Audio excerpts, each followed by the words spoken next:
Jain friends, as we have discussed in part 1, we have discussed some of the terminologies about our chapter. Chapter's name is Heredity. Today, we are going to start our chapter along with some of the terminologies furthermore. And the very first thing, that is a trait. What is trait? Trait is the feature or the character which is being represented, occupied, or shown by an organism, such as appearance of the head, two eyes, nose, mouth at the position and the shape of lips, color of lips, jaw, and all these things are characters or traits in respect to any organism. These traits or these characters, all of these characters are basically controlled by the DNA which is present in our cell. In class 9, we have discussed about the structure of cell, and in which we have discussed that in nucleus, a structure is present which is known as chromatin, and this chromatin possesses most of the DNA along with it. This DNA is responsible for development of RNA. These RNA develops proteins as per their coding, and the proteins are responsible for control of each and every characteristic feature within the body of a living. This is how ultimately DNA is the structure which controls each and every protein and our traits as well. It means that there should be some traits which are being controlled by the DNA. During reproduction, we have already discussed in our chapter how do organisms reproduce, that during gamete formation, this chromatin or this chromatin is made up of chromosomes in which two set of chromosomes are present. Out of these two set, one set reaches to one gamete and another set reaches to another gamete.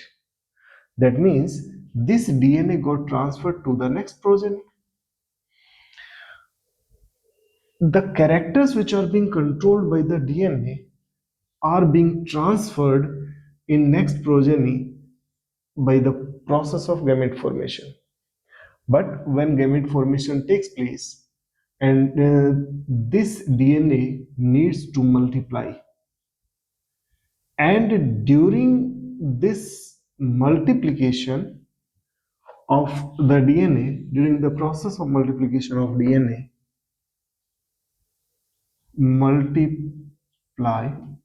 during this process of multiplication of DNA, some of the changes occurs.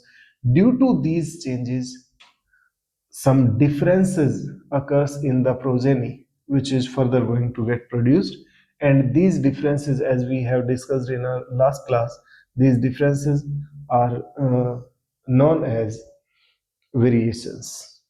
These differences were known as or characterized as variations. Now, all the characters or the traits which are being controlled by DNA, they got transferred to the next progeny from one progeny. This is how, on the basis of this feature only, traits are being classified into two categories. Number one, inheritable traits. Inheritable traits. And number two, acquired traits. Inheritable traits are those traits which are being transferred from one progeny or one generation to the next, while acquired traits are the traits or the characters which are not being transferred from one progeny to others, but these are acquired by the organism during its lifespan. Example of inheritable traits is best example is the earlobe. In some of the humans, earlobe is free, just like this, but in some humans, it is attached. This is how the earlobe is represented in two manners. The earlobe will be free or attached. It is being controlled by our DNA. That's why it is considered as inheritable trait. While if we take two examples, very first example is mine itself. I have gained the information, I have learned how to deliver the information or the content to the students. This is the property which was acquired by me, by myself within my lifespan. This characteristic feature is not going to be transferred to my next progeny. Such characters are known as acquired traits or acquired characters. Now,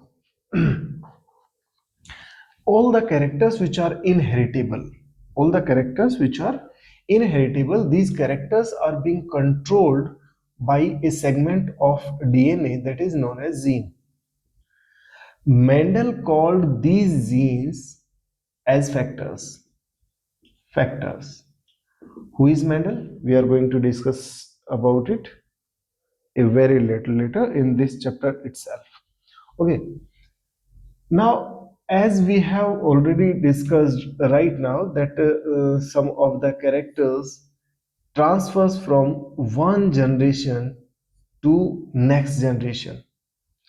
The process to transfer the characters or the traits from one generation to next, that is known as inheritance. It means inheritance is the process due to which or through which the characters are being transferred from one generation to another. And if we are studying the process of inheritance, then we call it as heredity. Study of inheritance is called heredity.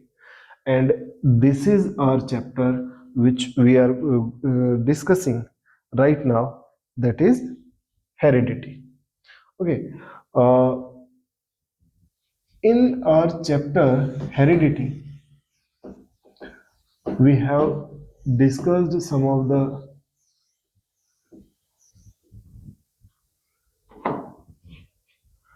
topics such as traits. As we have discussed right now, that during inheritance, there are some changes which are being occurred in the next progeny. All these changes are known as variations. And these variations are very subtle. That means these are very minute in nature. If we take some example that a progeny is like this, just for an example, when next progeny got developed, its all characters which are present along with it remain same, but a new character got added along with it. It is very minute difference, but it is going to be added. When next progeny gets developed, what happens? It possesses all the characters or the features which were earlier along with it, and it develops some a very little new feature along with it, like this. When next generation get produced, same process repeat itself. It keeps all the characters which are being inherited from one generation to another. Along with that, it produce one separate character. Okay, if we talk about these four generations only, then what is happening over here? The difference or the variation which developed during development of first generation, this variation got transferred during development of second generation, and both the characters or both the changes or the variations which occurs during development of first and second generation, these further transferred to the third generation, and some new or some different changes also occurs. All the changes which are being developed into all the ancestors, they are being transferred to the newest progeny. This is how all the changes gets accumulate in one progeny itself. This phenomena of accumulation of this phenomena is known as accumulation of variations. Accumulation of variations. Once again, what is accumulation of variations? Accumulation of variations is the phenomena, or we may say is the mm, happening which occurs when all the characteristic changes or the variations which are being developed in ancestors got accumulate to the newest progeny. Okay, now we are going to discuss furthermore about the person who, due to whom we are able to access all of this knowledge. That was Mr. Gregor John Mendel. Guys, Gregor John Mendel was a person,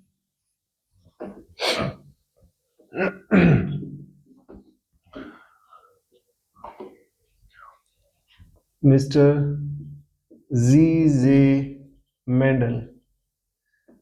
He born in 1822 and passed away by 1884.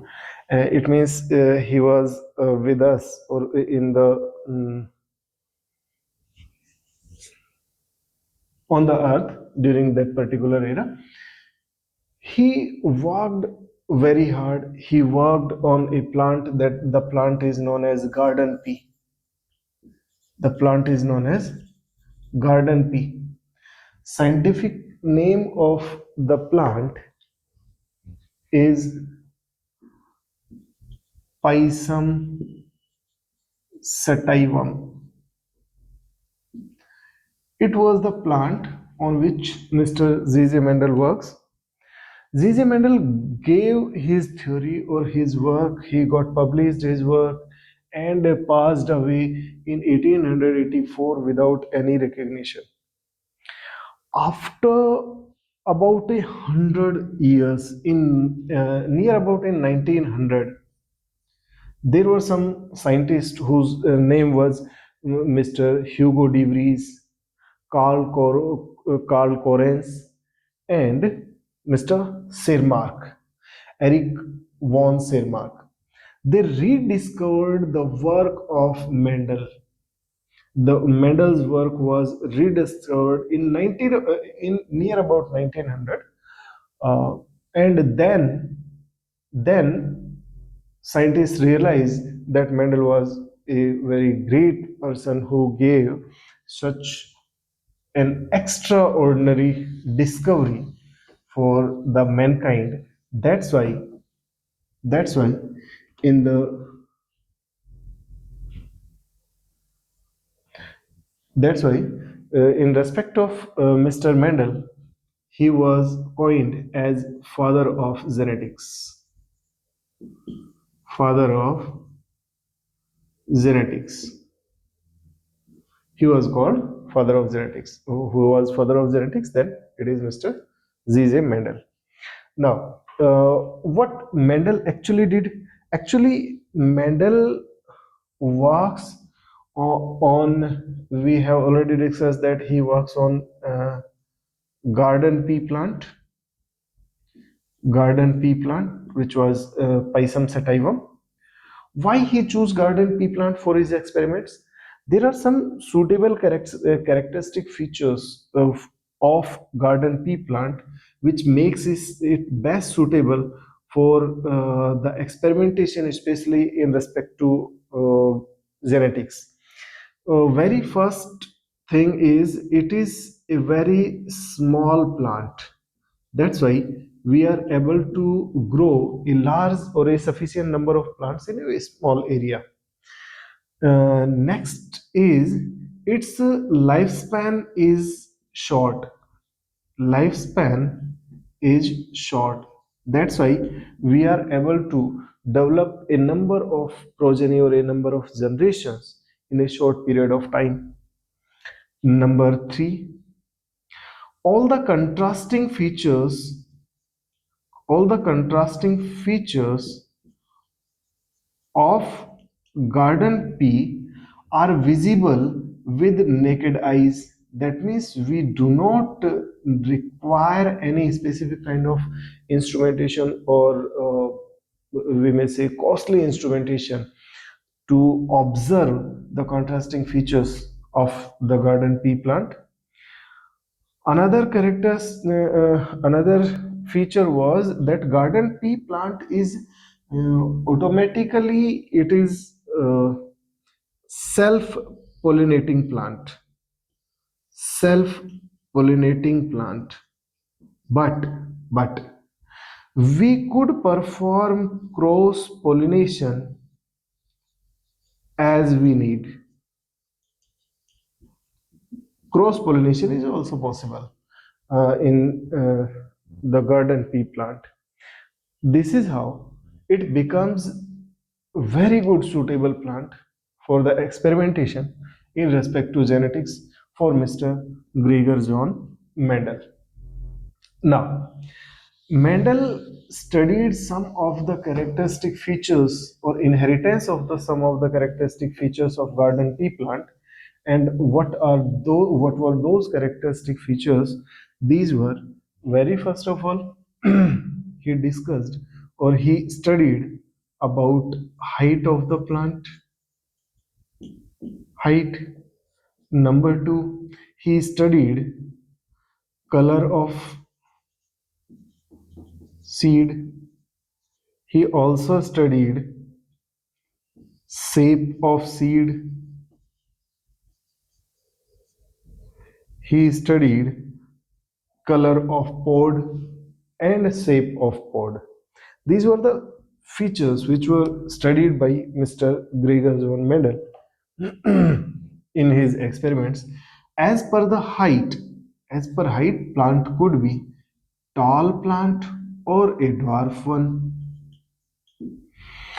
As per color of seed, seed's color could be yellow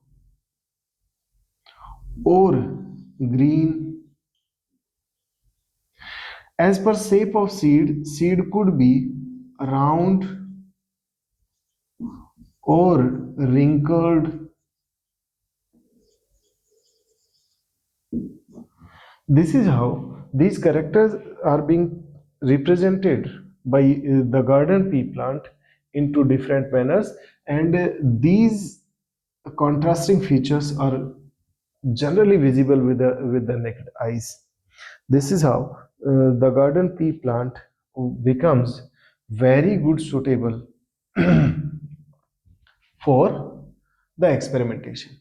Now we are further going to discuss about the experimentation, actual experiments which were being performed by Mr. Gregor John Mendel, and we will discuss uh, these experiments in our next class. Thank you very much for this class, and if you are unable to get any point or the terminology, write in the comment section, and thank you very much. Jai Hind.